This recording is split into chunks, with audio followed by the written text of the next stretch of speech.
Hello प्यारे मित्रों, इस वीडियो में मैं आप सबको बताने वाला हूँ आपका ये क्लास 9th जो दिया है सामाजिक विज्ञान और इसके अंतर्गत हमारी जो अर्थशास्त्र आता है, इसका ये रहा हमारा दोस्तों अध्याय नंबर 3। अध्याय 3 जो दिया है ना कि निर्धनता निर्धनता एक चुनौती। तो आइए इससे संबंधित इस अध्याय का जो हमारा अभ्यास प्रश्न दिया है, उसे हम लोग सोल्व करने वाले हैं एक-एक करके। देखिए फर्स्ट क्वेश्चन जो दिया है, इनमें से कौन कौन निर्धनता का कारण निर्धनता का कारण है? तो यहाँ पर मेरे दोस्त आपको 4 ऑप्शन दिया गया है। कितने? तो 4 ऑप्शन टोटल का दिया गया है। मेरे दोस्त इसका जो उत्तर होगा वो लिखना है उपरोक्त सभी। क्या है? उपरोक्त सभी। ठीक है, द वाला ऑप्शन सही है। दूसरा क्वेश्चन क्या है कि विश्व बैंक ने निर्धनता रेखा के लिए कितने डॉलर प्रतिदिन व्यक्तित्व प्रति व्यक्ति निर्धारित किया है? कितना है दोस्तों? तो यहाँ पर हो जाएगा हमारा कि $1.9 प्रति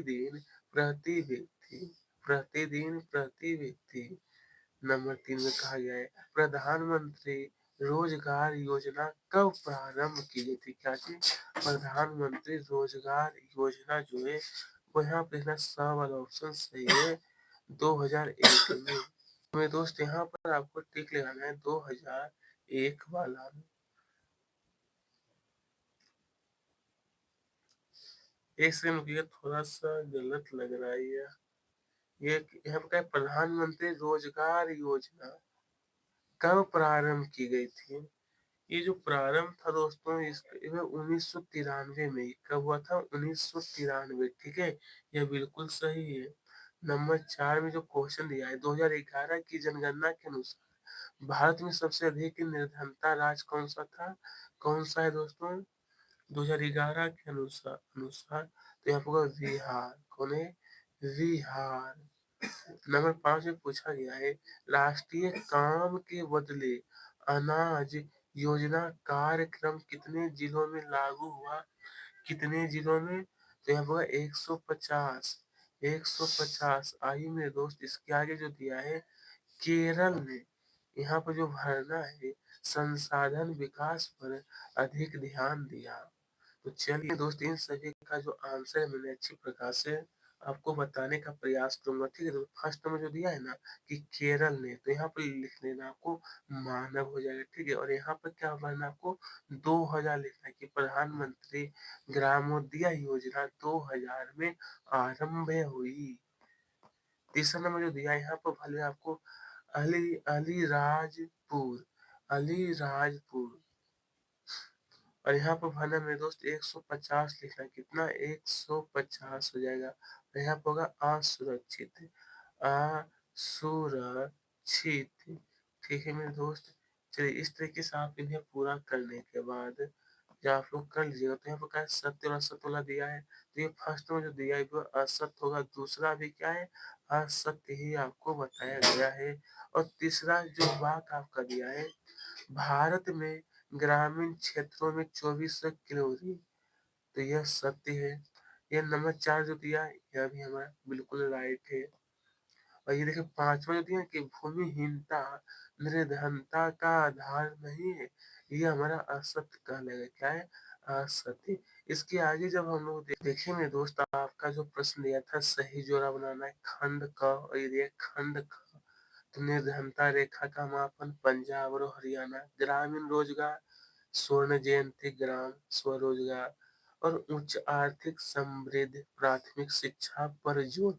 इस तरीके से आपका प्रश्न दिया है तो इनको जब मिलान करना है मेरे दोस्त ये रहा आपका उत्तर। अच्छी प्रकार ध्यान से देखिए। तो मेरे दोस्त इसके आगे का जो क्वेश्चन दिया था फर्स्ट क्वेश्चन पूछा गया कि निर्धनता से क्या आशय है? तो इसका सही उत्तर होगा किसी समाज में व्यक्तियों का बहुत बड़ा भाग जब जीवन की न्यूनतम आवश्यकताओं को पूरा करने में असमर्थ रहता है। दूसरा क्वेश्चन पूछा है कि मनरेगा का उद्देश्य तो सत्य विकास में मदद मदद करना।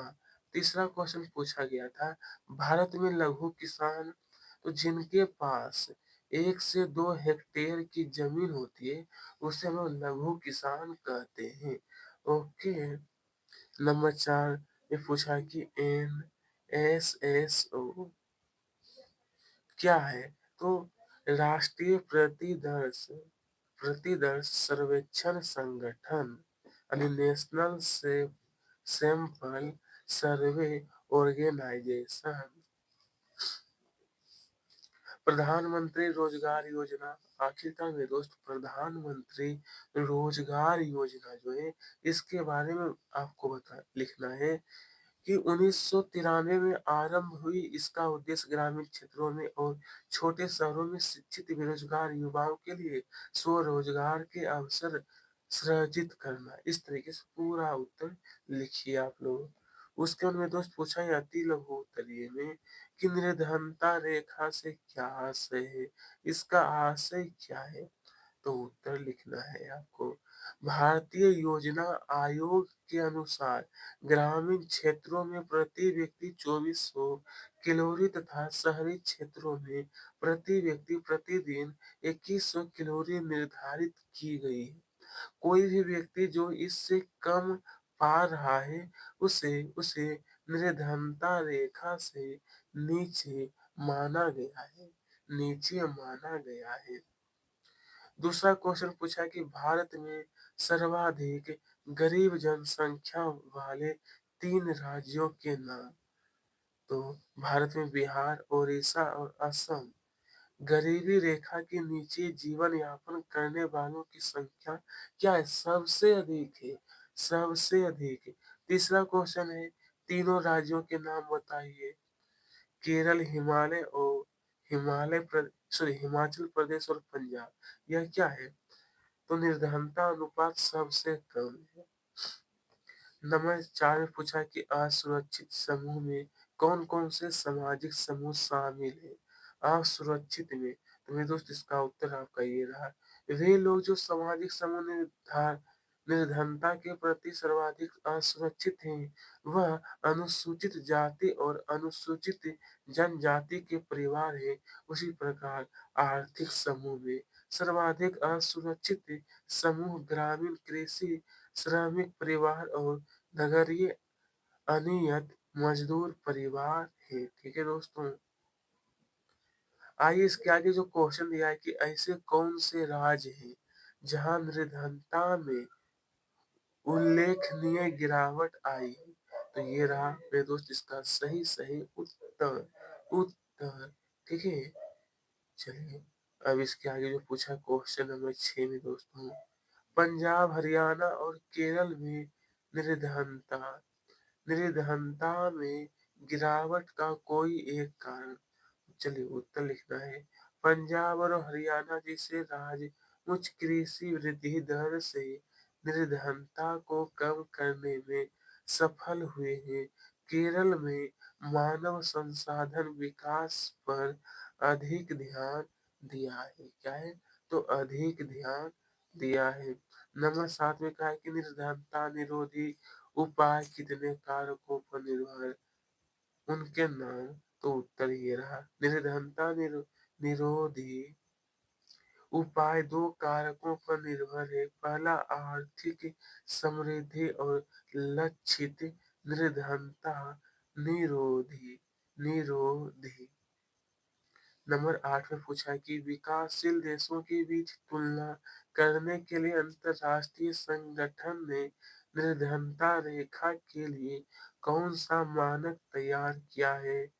कौन सा मानक दोस्तों? तो ये रहा आपका आंसर। आप लोग ध्यान से देख सकते हो। उसके दोस्तों क्वेश्चन नंबर 9 में कहा है कि 3 देशों के नाम बताइए। अनुपात सबसे अधिक है तो नाइजीरिया, भारत और एक हो गया बांग्लादेश। एक क्या हुआ? बांग्लादेश। क्वेश्चन नंबर 10 में पूछा गया है औपनिवेशिक प्रशासन के द्वारा निर्धनता कैसे बढ़ी? कोई एक कारण। तो उत्तर ये रहा। औपनिवेशिक सरकार की नीतियों ने पारंपरिक हस्तशिल्प कार्य को नष्ट कर दिया और वस्त्र उद्योगों के विकास को हतोत्साहित कर दिया। क्या कर दिया दोस्तों? तो साहित्य।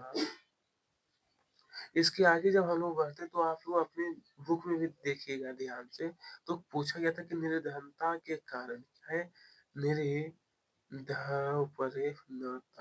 निर्धनता के कारण लिखिए। तो उत्तर लिखना है कि निर्धनता के निम्न कारण है। पहला कारण आपको ये देखिए, यहाँ पर लिख लेना, आपको ये अच्छी प्रकार से ध्यान से देख लीजिए और उत्तर लिख लेना है। ओके दोस्तों,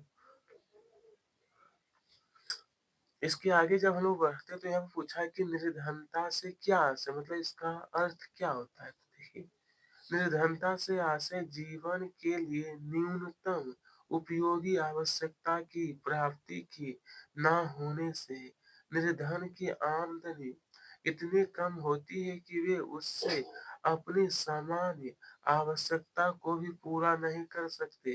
भारत में हर चौथा व्यक्ति निर्धन है। निर्धन का मतलब गरीब है, ठीक है। फिर देखिए प्रश्न 3 में पूछा गया, आप देखिए, भारत में निर्धनता उन्मूलन के लिए सरकार द्वारा चलाई गई 3 योजना, सरकार के द्वारा।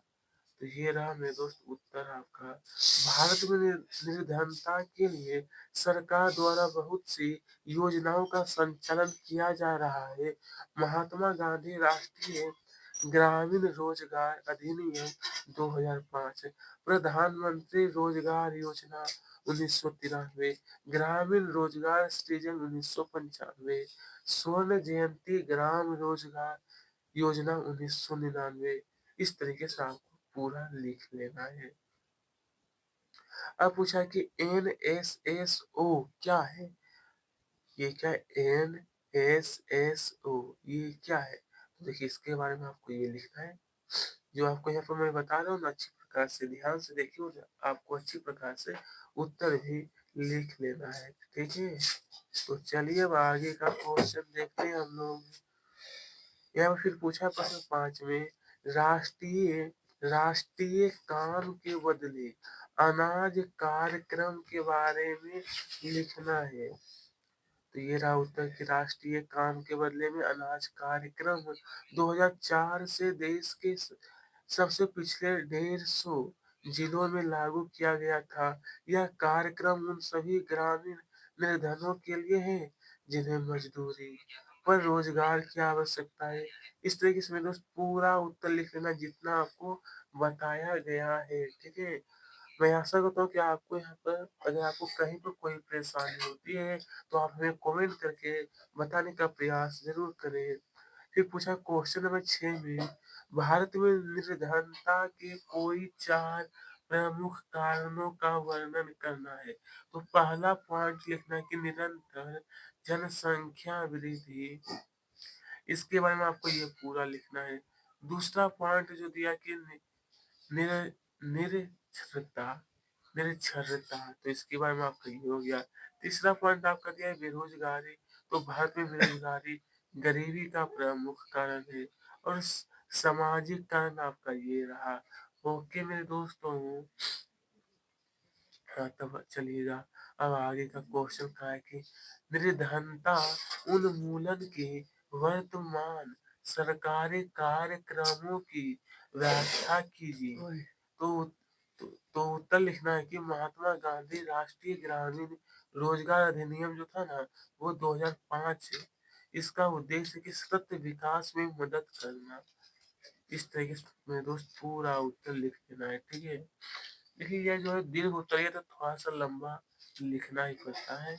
ओके, और ये रहा प्रधानमंत्री रोजगार योजना, जो कि 1993 में यह योजना आया था। देखिए, मैं इसी तरीके से बताता हूँ, पहले ऊपर वाला देख लीजिए, उसके बाद फिर नीचे वाला को पूरा बता देता हूँ। अब चलिए, ये तो आया था 1900 कितना 93 में। अब यहाँ पे एक और दिया कि प्रधानमंत्री ग्रामोदय योजना, ये 2000 ईस्वी में आया था, 2000 ईस्वी में, ठीक है।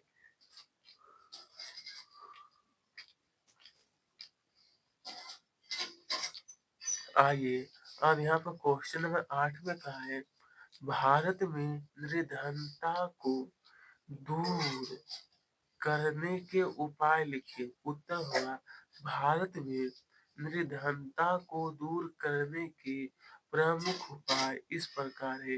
पहला पॉइंट लिखना है शिक्षा प्रणाली। क्या लिखना है? शिक्षा प्रणाली।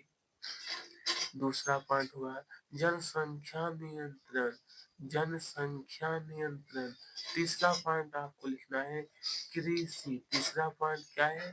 तो हमारा आंसर होगा कृषि। ठीक है।